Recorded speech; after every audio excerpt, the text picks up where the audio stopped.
ਸੀਰੇ ਦਰਜ਼ੀ ਹੁਣ ਨਹੀਂ ਚੱਲਦੀ ਏ ਚੋਰਾਂ ਦੀ ਮਰਜ਼ੀ। झंडा ऊपर करे ना। ਸੀਰੇ ਦਰਜ਼ੀ ਹੁਣ ਨਹੀਂ ਚੱਲਦੀ ਏ ਚੋਰਾਂ ਦੀ ਮਰਜ਼ੀ। ਤਿੰਨ ਸੀਟਾਂ ਇਸਲਾਮਾਬਾਦ ਦੀ ਫਟੋਫਟ ਸਾਡਾ ਖਾਨ ਖੜੀ ਸੀ। इंशाल्लाह इंशाल्लाह। ਸੀਰੇ ਦਰਜ਼ੀ ਹੁਣ ਨਹੀਂ ਚੱਲਦੀ ਏ ਚੋਰਾਂ ਦੀ ਮਰਜ਼ੀ। झंडा ऊपर करे ना।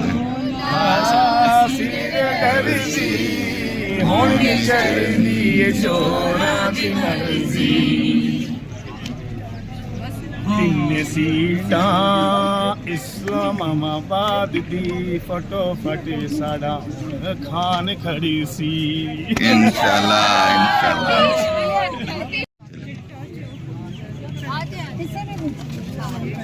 चिट्टा चोला वैसी वे दर्जी खान पिया बन जाए साढ़े दिल दी मर्जी।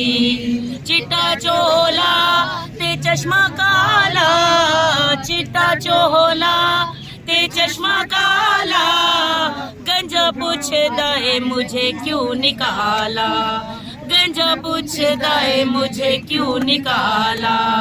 चिट्टा चोले दा बड़ा दोरे, चिट्टे चोले दा बड़ा दोरे, खान दसया वे सारा टबर चोरे, खान दसया वे सारा टबर चोरे। तीवी चोरे पुत्र भी चोरे, तीवी चोरे पुत्र भी चोरे, खान दसया वे सारा टबर चोरे। चिट्टा चोला सीवे दर्जी खान पियम बन जाए साढ़े दिल दी मर्जी। ये जी हमारे पीटीआई की कारकुन थी जिन्होंने नया तराना बना लिया है। तो अभी ये हमारा ये देखेंगे सारे हम आरओ ऑफिस G10 GA2 में पहुंचे हुए हैं। एसोसिएशन की ILF की टीम भी पहुंची हुई है, बकाया सारे भी पहुंचे हुए हैं।